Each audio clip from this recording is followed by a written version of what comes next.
Ahirami, Hayrati, Hakikaten. you are welcome.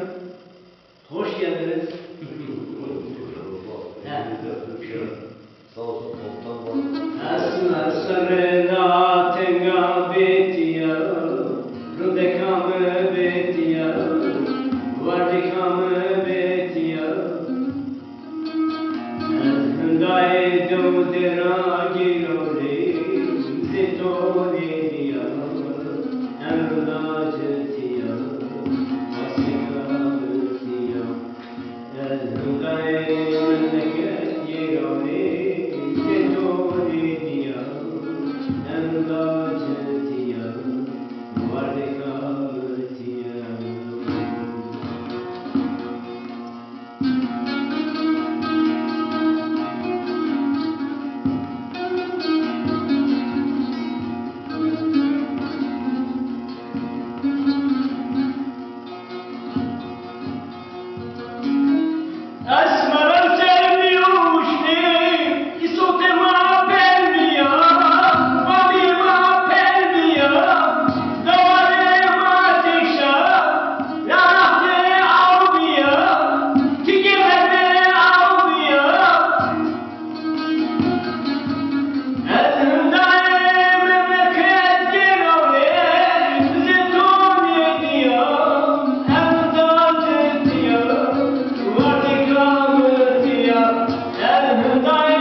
Gelmeyi fırsat kaçırdı, altın fırsat kaçırdı.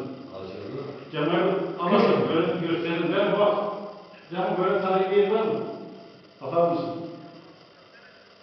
Hocam burası kürsü başı yapacağız almasa bile. Abi, Kaçırdın nerede? burası Çelik'imizin... Ya dünya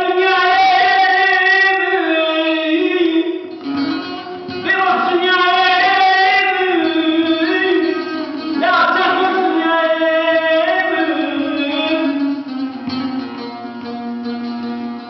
la ne var ne bir ne var ne bir ah ne bir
Alemi ayrıyor, alemin ayrıyor, ardın yanlarında, sızlar ömrümüzüne, sadece kendini canına, bizden şura kutuna, öylesine yok kendine, ardın yanlarında.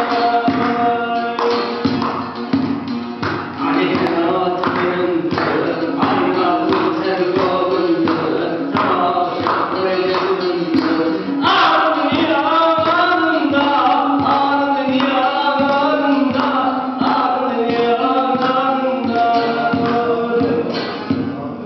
Yuvarlanan.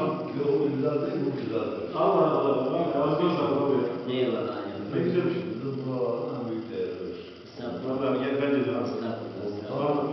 Evet bence. Bizim buraları tanıtmada, bizim bu çevrenin nesli varsa tanıtmada birinci sıradadır. Abi, Estağfurullah. kültür işini herkes yapıyor.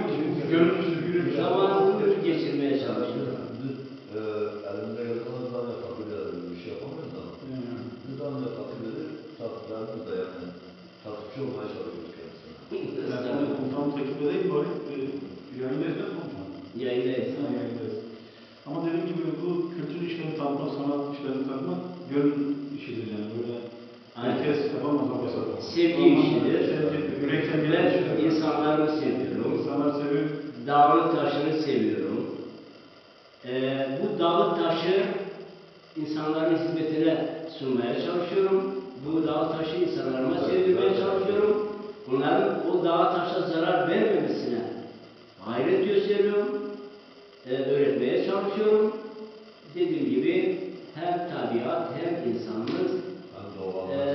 onlar beni kucaklıyor, ben onları kucaklıyorum. Abi de dersinizdir. Biliyorum. Memnun oldum. Böyle spontane gelişti. Allah sabır sayesinde var da Görüyoruz. hiç planlı bir şey